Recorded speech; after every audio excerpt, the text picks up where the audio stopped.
Masechet Avoda Zara Daftet Zayin Tenora Banan En Mochrin Lahen Terisin V'Yeshomrim Mochrin Lahem Terisin. Yesterday we saw the law that one may not sell to Goyim weapons because we are afraid that they are going to use the weapons for violence. We don't want to participate in violence, and especially if they use it against us. So that makes a lot of sense to have a law not to sell your enemies weapons.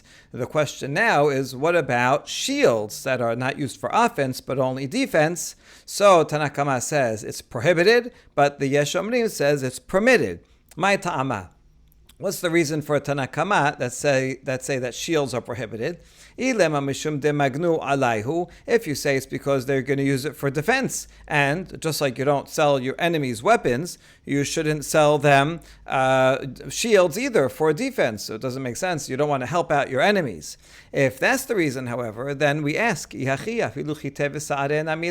then maybe we shouldn't sell them even wheat and barley, because that's also helping our enemies. And during wartime, they're going to use that to feed their soldiers. If there's a siege, they're going to have, and they have lots of wheat and barley, they'll last a long time, and we're going to be helping them out to win. So maybe we shouldn't sell them even basic things like that. Amar Rav Iefshad Hachanameh. And Rav says, no, it's impossible not to sell to other people wheat and barley. We have to have an economy, and we have to be able to sell these things. And if we don't sell them, then that will cause enmity. If they weren't enemies before, then they will be enemies. And so these are basic things that we have to be able to sell. So we have to differentiate between wheat and barley. Where is it? There's no way around it, so we sell it to them. But when it comes to shields, shields we can prohibit. And so that makes sense that the reason for prohibiting is, in fact, because they're going to use them for defense in war, and we don't want to help them out, not even in defense. Another version of an answer. The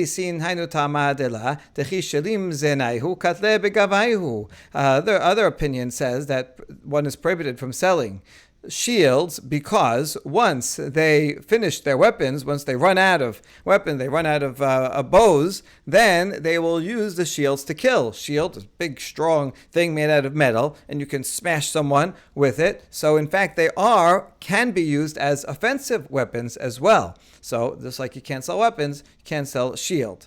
And the other opinion that permits selling shields to non-Jews, they think that once they finish up their ammunition, they don't use their shields, they run away. I mean, shield's not really a great tool for offense. Maybe if you also have a sword and all that, then you can use your shield on the side to smash someone. But if you run out of weapons, then really the best thing is to run away. That's it. You're not going to win. And therefore, people do not use shields as offensive weapons, and therefore it's permitted. Amar Rav Nachman, Amar Rabba Abu, Halacha ki yesh omerim. Rav Nachman, in the name of Rabba Abu, says halacha is like yesh omerim. That's permitted to sell weapons. To sell shields. You don't want to sell weapons because we don't want to be party in violence against others, anybody else, certainly not ourselves, but shields that are just for defense, that's okay. Amar Rav Ada bar Ahava, en mochrin lahen ashashiyot shel barzel. Rav Ada bar Ahava says one may not sell to the same non-Jews bars of iron, blocks of iron, because they're going to use them to make weapons. They're going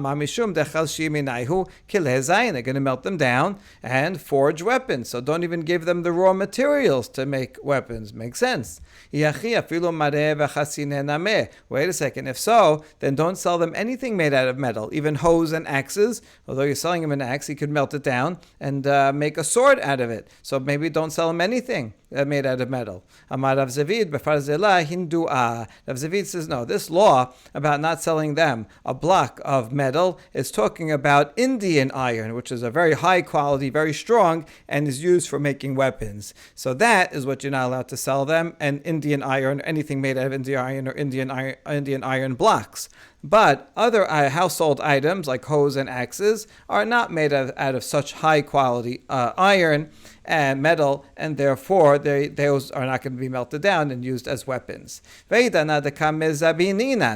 And nowadays, the Gemara is noting that nowadays we do sell weapons to non-Jews. Apparently, the Jews were in arms dealing. They were craftsmen a lot of the time, and they knew how to melt down metal and make weapons. So some Jews were involved in manufacturing and being smiths, and would sell weapons, and they sold weapons to non-Jews. So how come nowadays it's allowed when we just said it's not allowed? Just talking about weapons themselves. No,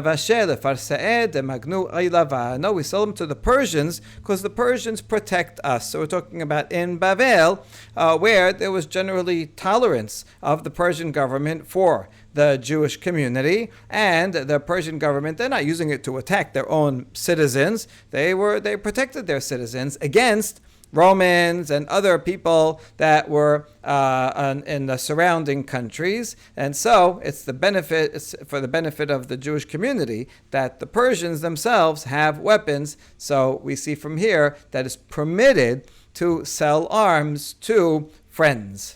Agalim usyachim. Back to the Mishnah, it says one is not allowed to sell animals large animals to non-Jews because these are work animals, and we are afraid that they're going to use them on Shabbat. Now, although you sold it to them, so it's now theirs, but we're afraid that if you sell it to them, then we're also going to rent it to them or lend it to them, and then they're going to be using the animals of a Jew on Shabbat. And not only regular large animals, but even calves or foals when they're young, although they can't work right now because they're too little, but they're going to grow up and then they're going to be work animals. So those also are prohibited. And not only that, even if it's broken, if it has a broken leg, it's a damaged animal, also one may not sell it to non-Jews, even though they can't work. Tanakama says we don't make any distinctions. Rabbi Yehuda, however, says if it's a damaged animal, it's permitted.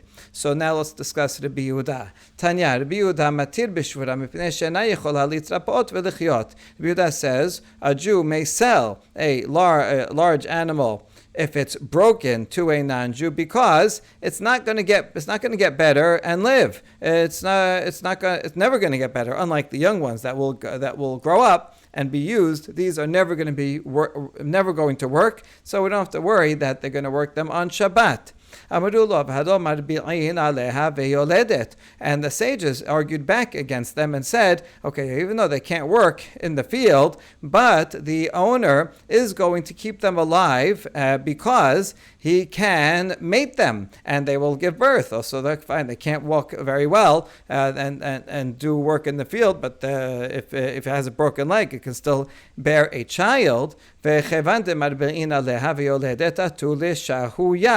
since one can mate the female and it will give birth, they're going to leave it around. They're not going to kill it off or starve it. They're going to leave it there, and people will see it and say, oh, look, that was the animal of a Jew that he sold to this non-Jew. Oh, I guess it's allowed. And so that's why the rabbis say, no, even if it's broken, do not sell it to a non-Jew because they are going to keep it around. It is useful to them. Amar lehen nichteled, alma lo mekabelet zachar. Yehuda said back, yeah, when a broken animal gives birth, meaning he doesn't think it's possible for a broken animal to give birth. That's what he says, Alma. Therefore, a female that has a broken leg is not going to accept a male mounting it because its leg is broken. It'll be painful for her to be able to mate, and so they're not going to mate, and they're not going to have offspring, and so it's just not practical that they're going to have offspring. The owner is not going to feed it and take care of it, and so it's not going to be around for long. And therefore, there's no worry that people will see it or anything like that. And that's why the Yehuda permits. Ben Betara matir besus. Back to the Mishnah. Ben Betara says one may sell a horse. Horses were not generally used as work animals because although they are strong, but they're very expensive. And so it's easier to just use a cow, an ox, for a work animal, and horses would be only used for war, and that's expensive. A king would buy them and train them for that. So since they're not used for work animals, Ben Betara says it's permitted. Tanya, Ben Betara matir besus mipnei shu oseh bo melacha shen chayvin aleha chatat. Braita explains further. Ben Betara says one can sell a horse to a non-Jew because it does not do melacha on Shabbat, for which one is liable for a korban hatat. Besides war, and horses are also used for riding to get to a place fast. Now, riding a horse on Shabbat, although it is prohibited, is not one of the 39 melachot, and therefore only if something is within the 39 melachot, as an av or a tolada. If it might be one of the main categories or something we learn from within one of the main categories, for those, one is called chayav korban hatat. If you do it by mistake, sikila. If you do it on purpose with witnesses, karet, without witnesses. Yes, but riding a horse is not one of the 39, and therefore it has a lesser status. What does that mean, a lesser status? If you look in the Talmud Bavli, it gives an explanation that it's a gezerah midirabanan. Don't ride a horse because you may come to pull off a branch in order to hit it to make it go faster. In Tanaitic sources and also in the Yerushalmi, it actually is considered a deoraita law. It's a shavut law. It's in the Mishnah. That one it's not restful to be riding a horse. So although it's not a melacha, one of the 39 melachot, so it's not punishable, but according to the Mishnah and Tanaitic Midrashim, it is still prohibited mideoraita. So that's why it says over here, en chayvin aleh hatat. You're not liable to a hatat, even if it's not quite as low as a drabanan, but although the Bavli does say it's the drabanan. Anyway, there's different ways of categorizing it, but the point is that it's less than a korban chatat. So the rabbis are only going to make a prohibition of selling an animal to non-Jews if it's a work animal that's going to plow on Shabbat, which is liable to chatat. There, we want to really make sure that don't sell it to them because you might rent it to them, and then if you rent it to them, they're going to use your animal for plowing, which is chayav chatat. But if it's just a horse, and even if the guy would use it, it wouldn't be liable to a chatat, so we don't have to worry as much and make a prohibition that might lead to renting it out and the non-Jew using it on Shabbat.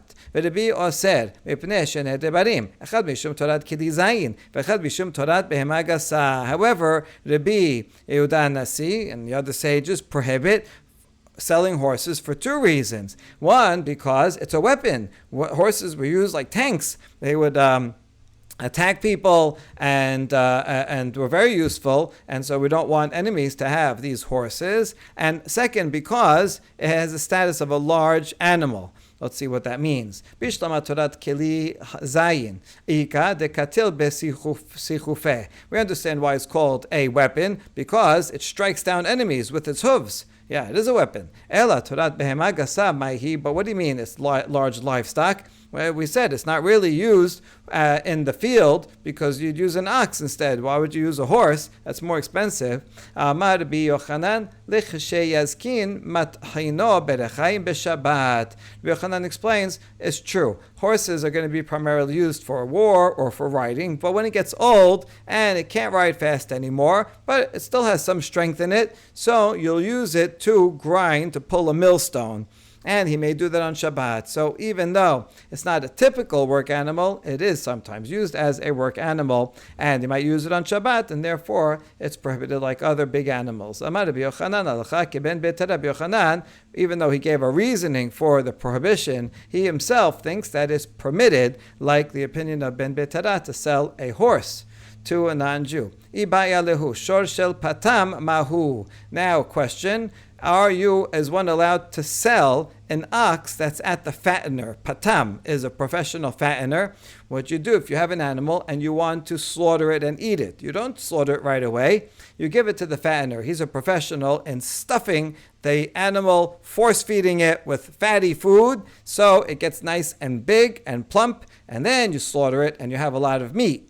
Now, while you're fanning it, once it gets very fat, it's going to be so fat it could barely walk. It certainly won't be strong enough to do work in the field. So if I have an animal that is all fattened up or in the process of getting fattened up with the professional fattener, am I allowed to sell that animal to a non-Jew? Because then in that case, maybe I don't have to worry that he's going to work it on Shabbat, because this type of animal doesn't work at all. So let's see. Mahu tiba Rabbi Yehuda tiba Rabbanan. Let's ask the question both according to Rabbi Yehuda, who permits selling damaged animals. This is in a way like a damaged animal. And let's ask also according to Rabbanan, who say one is not allowed to sell even damaged animals. And this is the reasoning. Tiba Rabbi Yehuda ad kan la kasha Rabbi Yehuda ela bishvura de la telech la melacha aval hay dechi mashele atelech la melacha asur.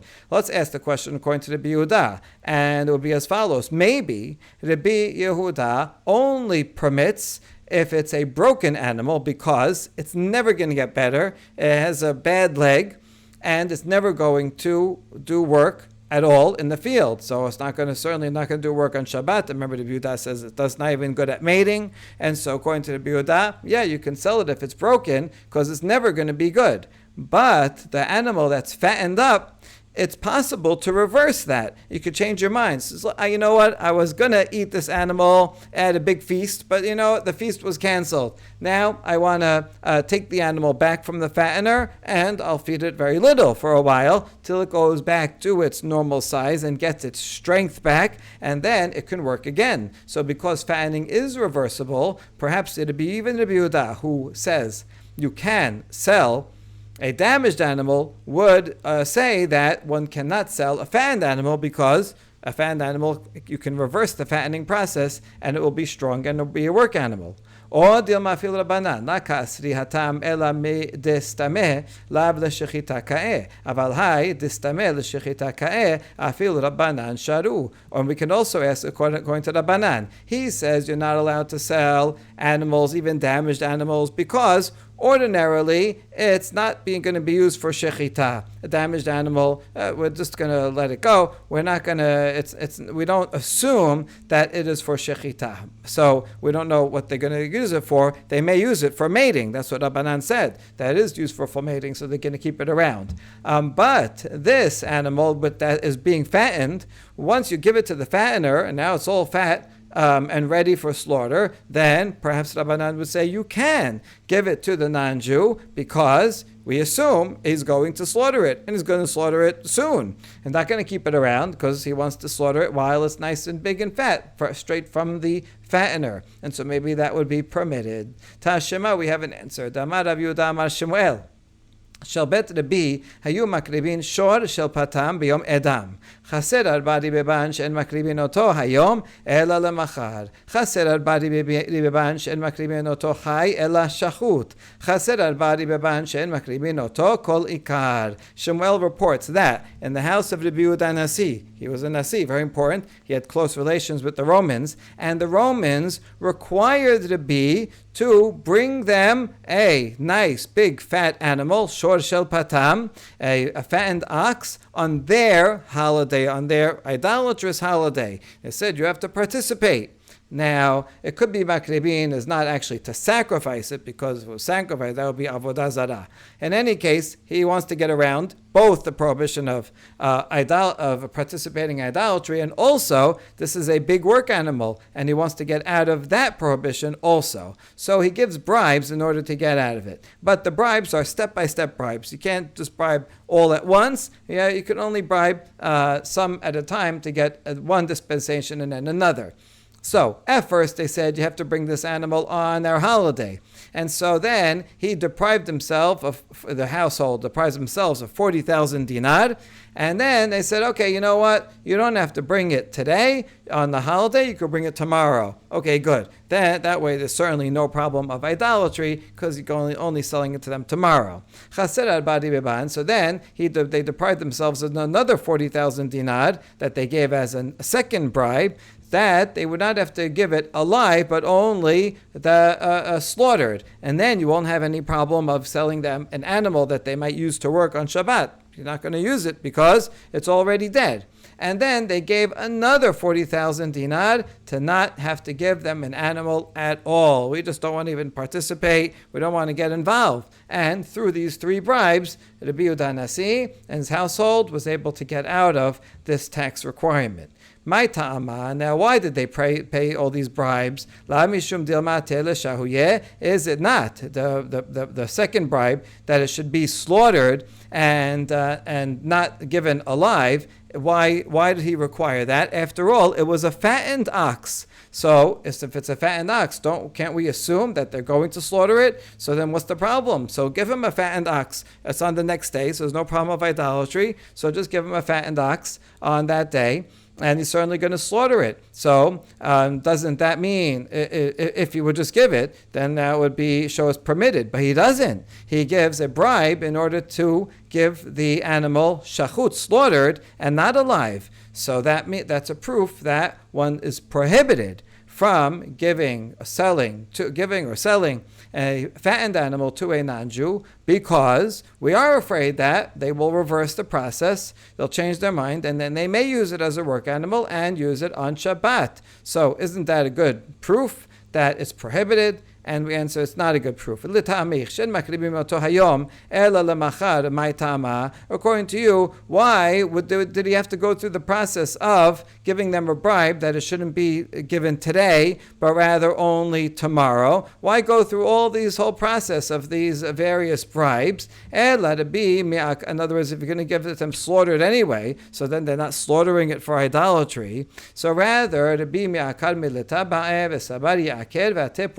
Yehuda Nasi, from the beginning, his plan was to get rid of the tax altogether. But he knew he has to do it in stages. You got to go to one official, you give him one bribe. And it's good for those officials too, because they know if they give it all at once, they're only going to get less amount of a bribe. If they do, for that money, I'll give you a little bit. They have to keep coming back, and they get 3 times the amount of bribes. Maybe gives it to different people. So Rabbi's plan altogether from the beginning was to get out of it altogether. Therefore, you cannot derive any law from the in-between stage, from the fact that he said, I wanted to give it to you slaughtered and not whole. That doesn't necessarily mean that if it would be whole, that it would be prohibited from giving it whole, because actually even that might have been permitted, but his ultimate goal was really to just get out of it altogether. He just didn't want to be involved, and therefore one cannot prove anything from the in-between stages of this story. Now, just a practical question. If you have an animal that was already fattened up, and now you leave it and stop fattening it up, is it going to go back to its health and be able to do work, or maybe it'll be permanently damaged? And we have a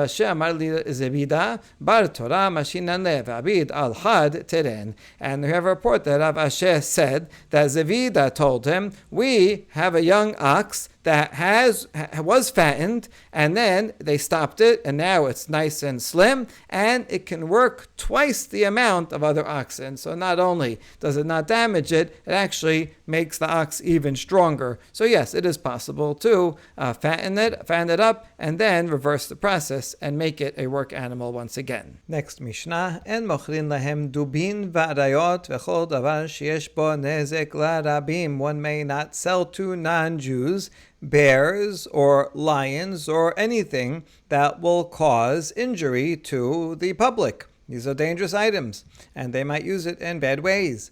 And bonin imehen basileki gardom istadia ubima, ava bonin imehen bimusiaot ubet merchetsaot. Higia lechipa shema'amidin ba avoda zara asur libnot. A Jew is not allowed to build with non-Jews. He cannot help in the building of the following items: a basilica, tribunal, stadium, or a platform. A basilica is a large building that looks like this, that would be used, part of it at least, for a courthouse.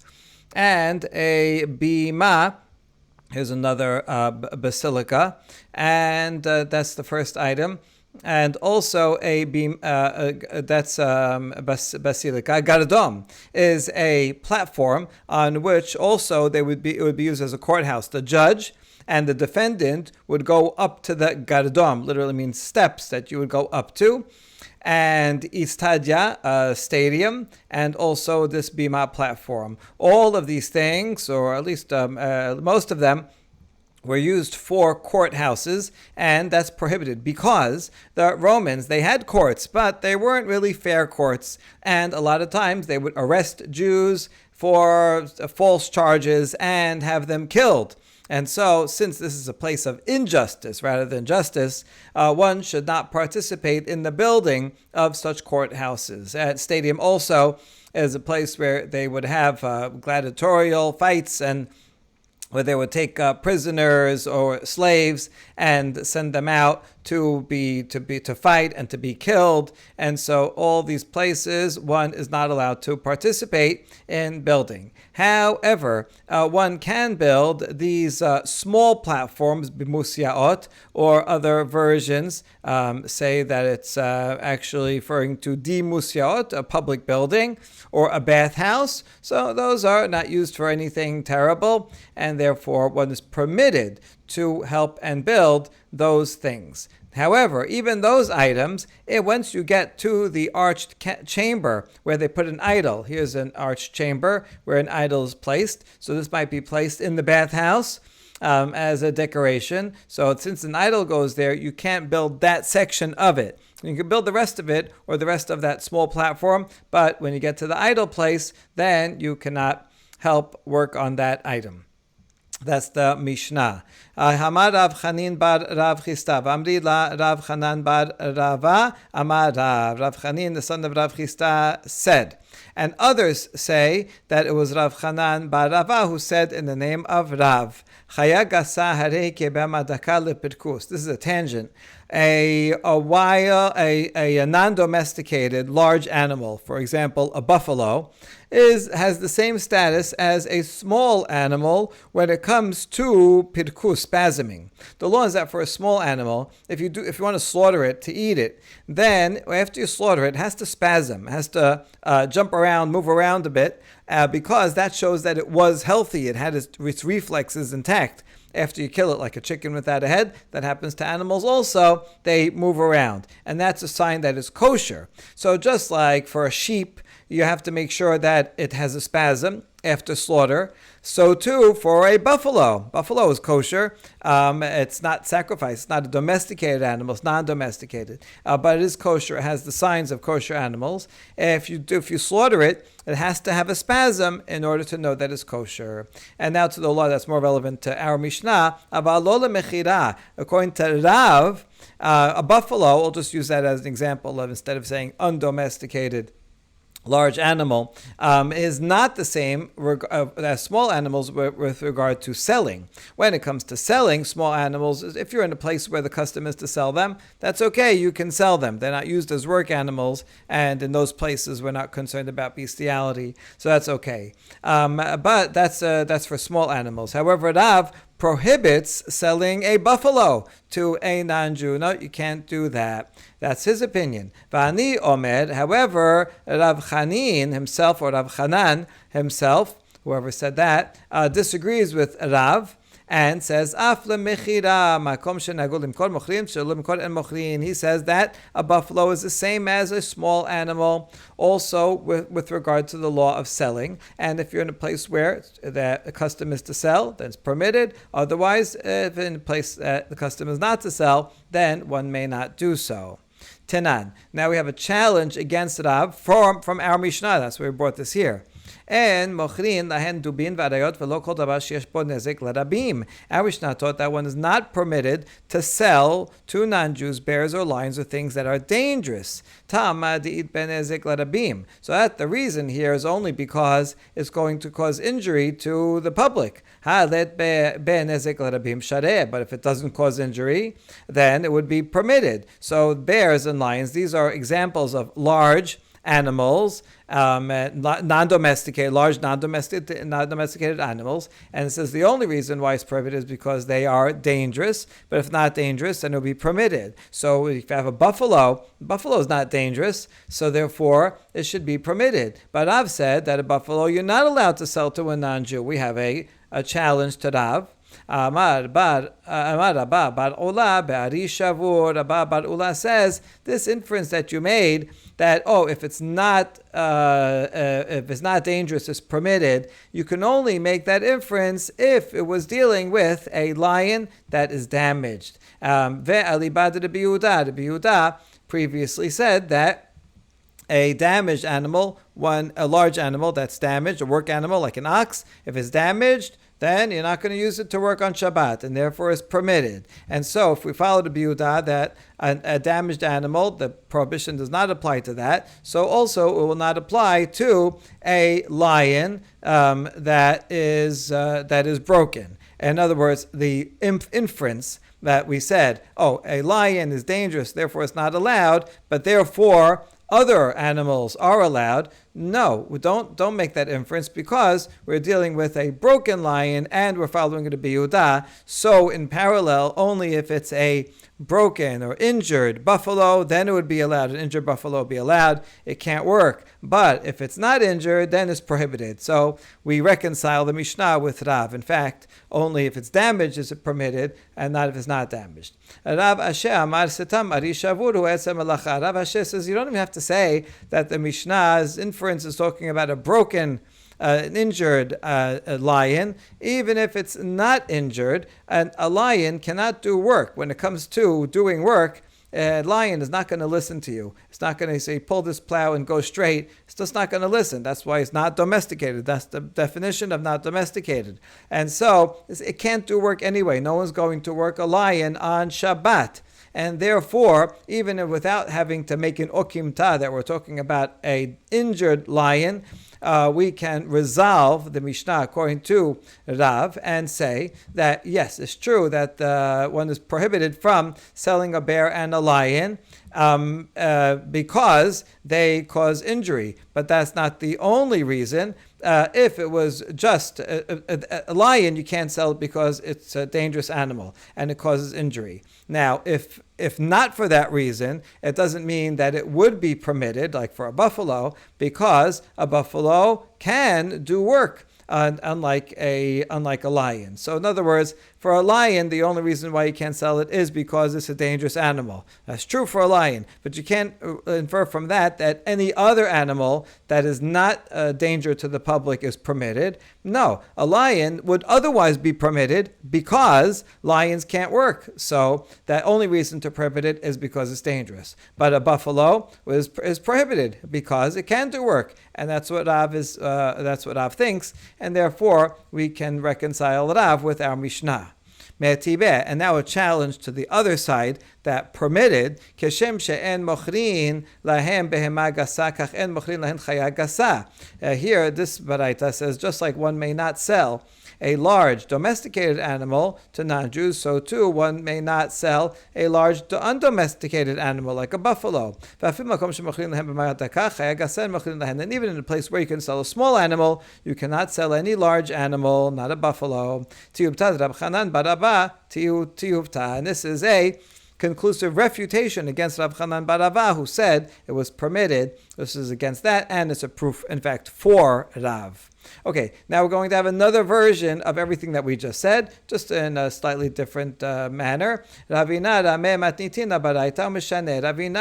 brought the Mishnah and raised it up as a contradiction against the Baraita, and he answered it. Tenan.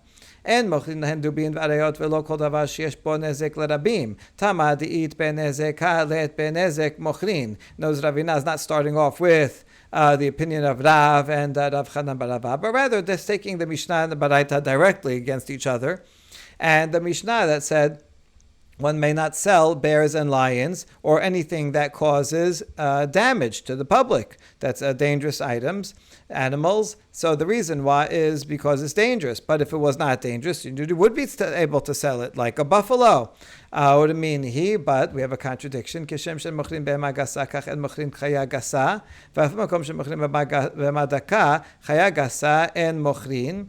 A Baraita teaches that just like one may not sell a large domesticated animals, so too you cannot sell a large non-domesticated animal. And even in a place where they sell small animals, a large undomesticated animal is not allowed. So from the Mishnah, it sounds like it's allowed if it's not dangerous. A buffalo will be allowed. And according to this, a buffalo would not be allowed. And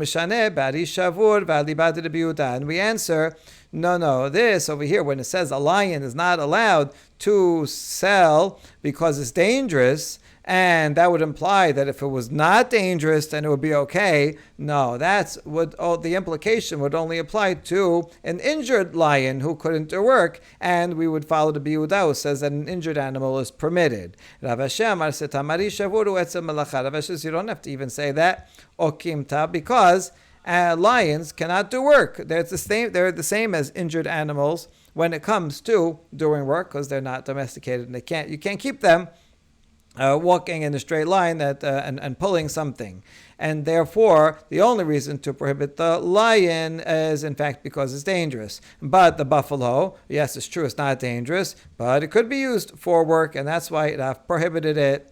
That's why this baraita prohibited it. So there's no contradiction. Matkif Rav Nachman, man le'malan dari chaya gasahi dimachaya dakahi. Rav Nachman disagreed with Ravina's entire question. He says this is not a contradiction at all. Who told you that a lion is considered a large animal? Lions they're big compared to us and scary, but they're actually not so big. You ever see a lion try to attack a giraffe? A lion's pretty small, and so it's a relatively small animal, and so maybe it's not even a large animal, so you can't infer that, a lion only is prohibited because it's dangerous. But if it was not dangerous, then a large animal would be permitted. No, it's an example of a small animal, and it's a chayadaka. It's an undomesticated small animal. So therefore, your question is not even a question, because you can't compare it with this baraita that's talking about large undomesticated animals. So, now we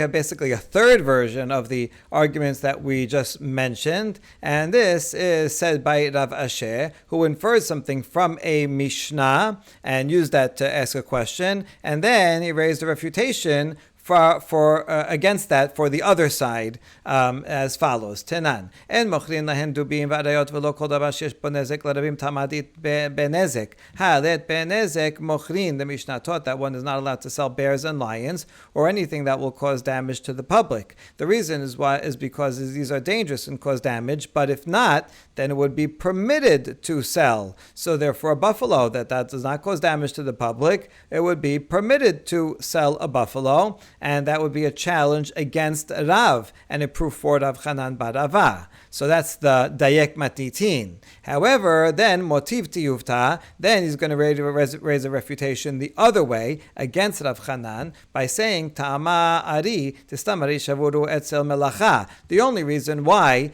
it would be permitted if it were not dangerous is because it's a lion. And for a lion, it can't do melacha. I'm going to follow the biyudah that an injured animal is permitted. That's the only reason why it would be permitted. In other words, for a lion, the only reason is because it's dangerous. You don't worry about the non-Jew working the lion on Shabbat. So therefore, this inference works for a lion. However, but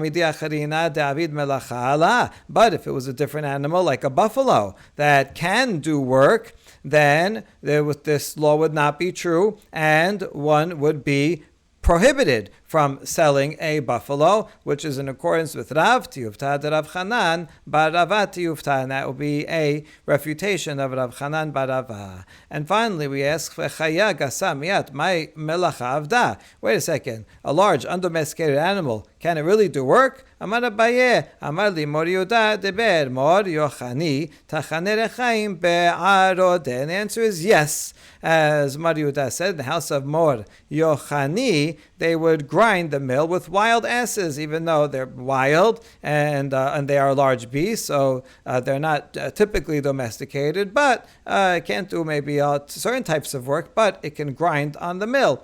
And therefore, that would make sense. That would be prohibited from selling them to non-Jews, because then one may rent them to non-Jews and they would use them on Shabbat. Amar Rabbi Zera, ki havinan be'erav Yehuda amar lan, gemiru minai hamilita.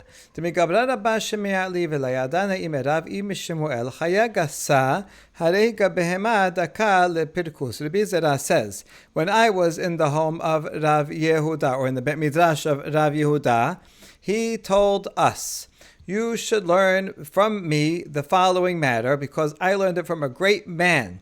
However, I'm not sure who I learned it from. Either it was Rav or it was Shemuel. They're both great men. I just don't remember who taught it to me. Anyway, the teaching that they said is that a large undomesticated animal has the same law as a small animal when it comes to having a spasm, that when you do slaughter, you have to make sure it has a spasm to show that it was healthy in order for it to be kosher. It's true for small animals and also for a large animal like a buffalo. Ki atayle konya ashkachte l'Rav Chiya bar Ashe ve'yative ka'amar mishemeh de Shmuel chaya gasa harehi kebehema daka lepirkus amen ashma mina mishemeh de Shmuel itemar. Now Rabbi Zera is continuing to explain his story, and he investigated this matter in many places, and he came to a city called Koneya, and there he found Rav Chiya bar Ashe, who was saying in the name of Shemuel that a large undomesticated animal is the same as a small animal regarding spasms. So I said, now I know, it was Shemuel who said it. It's true. In the house of Rav Yehuda, I wasn't sure if it was Rav or Shemuel. Now I know, in fact, it was Shemuel. כי עתה לסורה, אשכחתה לרבה בר ירמיה דייתי וכאמר לה משמי דרב. חיה גסה, הרי כבהמה דקה לפרקוס. אמינה שמאמינה, איתמר משמי דרב, איתמר משמי דשמואל. But then he continues his travels, it means that I traveled a lot, and he came to Sura in Bavel, and he found there Rabba bar Yirmiyah, I remember that name for a minute, who was sitting and said the following in the name of Rav, that a large undomesticated animal is the same as a small animal when it comes to pirkus. And I said, now I see that this halacha was taught both in the name of Rav and also in the name of Shemuel. That's why he couldn't remember, because in fact it was said both ways, and he sometimes thought, was it Rav, was it Shemuel? In fact, both of them taught it. כי סליקת להתם, אשכחתה לרב עשה ויתייתי וכאמר, אמר רב חמה בר גוריה משמי דרב, חיה גסה, הרי היא כבהמה דקה לפרקוס. And then Rabbi Zera traveled further and went to Eretz Yisrael and found there Rav Aseh, who sat and was saying in the name of Rav Chama bar Gurya, who said in the name of Rav that a large animal is the same as a small animal when it comes to the laws of spasm. Amri lev, la sabar mor. Deman marad shmateta Rabba bar Yirmiyah, and Rabbi Zera asked Rav Aseh there, wait a second, you're quoting it in the name of Rav Chama bar Gurya, who said the name of Rav, but I heard it in the name of over here, but it's Rabba bar Yirmiyah said it in the name of Rav. So, do you not think it's Rabba bar Yirmiyah? Amar li patya ukama minay uminach tistayem shematata. And he said, you black pot. It's a slight insult, but say he said it in a endearing way. It refers to someone who works very, very hard on something. He's like a smith who works so hard on something that he turns black, or like a pot that you used a lot, that it turns black. So I see you've studied this matter way too much, and or you've studied this matter a lot. And but the answer is simple. You're so focused on, did he say this or did someone else say this? We can combine my words and your words, and we can put it all together. And in fact, this was said by both of these students in the name of Rav. And in fact, we have such a statement, Amar Rabbi Zera, Amar Rav Aseh. So Rabbi Zera is the story that we've been telling about. He's the traveler. And he said in the name of Rav Aseh, who he spoke to when he went to Eretz Yisrael, who said, Amar Rabba bar Yirmiyah, Amar Rav Chama bar Gurya. Rabba bar Yirmiyah is the one that Rabbi Zera heard it from over here when he went to Surah. And it was also said in the name of Rav Chama bar Gurya, that's who Rav Aseh taught it in the name of Amar Rav, and all of them said in the name of Rav, Chaya Gasa, Harei Kebehema Daka Lepirkus, that a large and domesticated animal has the same law as a small animal for spasm. And Bonin. Now the Mishnah went on and said you're not allowed to build these various items that are used for serving the death penalty. Amar Abba Bar Chana, Amar Rabbi Yochanan, Shalosh Basilekaot hen, Shel Malachim v'Shel Melchasaot v'Shel Osarot. Amar Abba Shetayim le'eter v'echad le'isur v'siman le'esor malchehem bezikin. Rabbi Yochanan says actually there are three types of basilicas. Basilica means a large building, but it could be used for different things. There's one that's used by kings, and the one that's by kings had a courthouse in it where they would kill people. But there's also a basilica for a bathhouse, and also a basilica for a storehouse. And Rava explains that two of them are permitted, and only one is prohibited. And if you want to know which one's which, if you don't remember, just remember this pasuk that says to bind their kings with chains, but le'asor is also to prohibit. Malchehem is the one that is associated with the king. And from that you can learn that a basilica that's made for a bathhouse or for a storehouse, that's okay. There's nothing wrong with those usages. But if it's made for the king, then they're going to have a courthouse and they're going to give the death penalty improperly. So it's just a place of murder. And you can't participate in building that place. There's